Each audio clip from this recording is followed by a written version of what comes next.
मैं 21 साल का एक आदमी हूँ और मेरे साथ ना जाने कितनी अजीबो-गरीबी घटनाएं घट चुकी हैं। जब भी मैं अकेला रहता हूँ तो मैं बहुत डरा-डरा सा महसूस करता हूँ। कभी-कभी तो देर रात में मैं ठीक से सो भी नहीं पाता, उस एक चीज़ की वजह से जो मेरे साथ मेरे बचपन में हुई थी। ये किस्से सबको अनबिलीवर लगेंगे, पर ये सारे किस्से बिल्कुल सच हैं। सबसे पहली बार ये तब हुआ था जब मैं एक छोटा सा बेबी था। तब मेरी माँ ने मुझे ये कहानी बताई थी। एक बार मैं अपने रूम में सोया हुआ था और मेरी मॉम डिनर बना रही थी। उनके पास वो बेबी मॉनिटर था ताकि मैं उठ जाऊं तो उन्हें तुरंत पता लग जाए। तभी बेबी मॉनिटर पर उन्हें मेरा रोना सुनाई दिया और वो ऊपर की ओर भाग चलीं। पर मैं बड़ी आराम से गहरी नींद में सो रहा था। वो मुझे देखकर काफ़ी कंफ्यूज हो गईं। वो दोबारा से किचन में जाकर खाना पकाने लगीं। तभी उन्हें फिर से मेरी रोने की आवाज़ सुनाई देने लगी। वो वापस ऊपर आईं तो मैं अब भी ठीक से सो रहा था। अब उन्हें ऐसा लगा कि शायद बेबी मॉनिटर ख़राब है, इसलिए उस बेबी मॉनिटर को उन्होंने बंद कर दिया। उसके बाद वो किचन में वापस जाकर खाना बनाने लगी। तभी कुछ देर बाद उन्हें फिर से उस बेबी मॉनिटर में मेरी रोने की आवाज़ सुनाई देने लगी। अब वो थोड़ा घबरा गई थी। वो फिर से ऊपर आई और मैं अब भी आराम से सो रहा था और बेबी मॉनिटर तो ऑफ ही पड़ा था। अब मेरी माँ बहुत ज़्यादा डरने लगी थी और वो मुझे अपने साथ नीचे ले गईं। उन्होंने इसके बाद मेरे पापा को फ़ोन किया और उन्हें सब कुछ बताया और वो डर कर नीचे बैठ गईं। उन्होंने मुझे अब अपने गोदी में ले लिया था और वो डर कर बस मुझे देख रही थी। तभी अचानक से उस बेबी मॉनिटर में फिर से मेरी रोने की आवाज़ आने लगी, पर इस बार वो आवाज़ थोड़ी अलग थी। वो शुरू तो हुई थी किसी बच्चे की रोने की आवाज़ से, पर धीरे धीरे वो आवाज़ भारी होने लगी और वो रोना अब धीरे धीरे चिल्लाने में बदल गया था।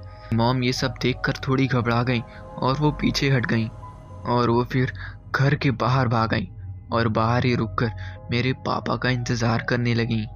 फिर कुछ ही देर में मेरे पापा घर पर पहुंच गए। उस दिन से लगभग 3 साल के बाद कुछ भी नहीं हुआ, लेकिन वो बस एक शुरुआत थी।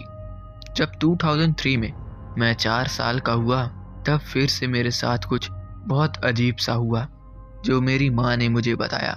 मैं अपनी माँ के साथ अपने घर के लिविंग रूम में खेल रहा था और वहीं दूसरी तरफ मेरे पापा ऑफिस में लेट तक काम कर रहे थे।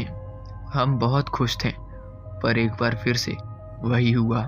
अचानक मुझे एक काली सी ड्रेस में एक लंबी सी औरत दिखलाई दी। असल में मैं उस औरत को देखकर जरा सा भी डरा नहीं और मैंने अपनी मॉम से कहा, ये औरत कौन है?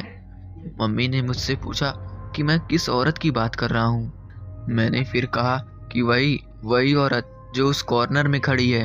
मेरी मम्मी को लगा कि मैं शायद उनके साथ शैतानी कर रहा हूँ। तब उन्होंने मुझे डांटते हुए कहा, चल चुप रह, यहाँ पर कोई भी नहीं है। अब मैं थोड़ा सा डर गया और डरते हुए अपनी मॉम से कहा, मॉम सच में हमारे घर के लिविंग रूम के कोने में एक औरत खड़ी हुई है।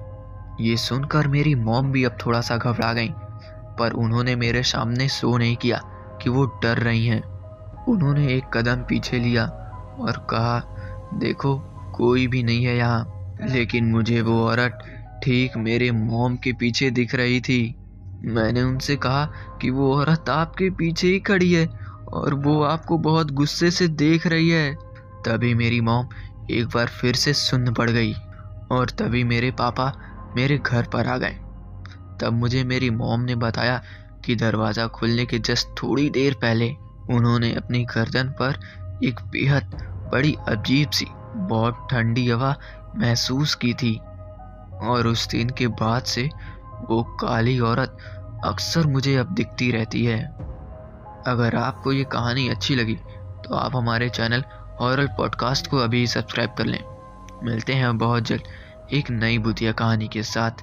तब तक के लिए धन्यवाद।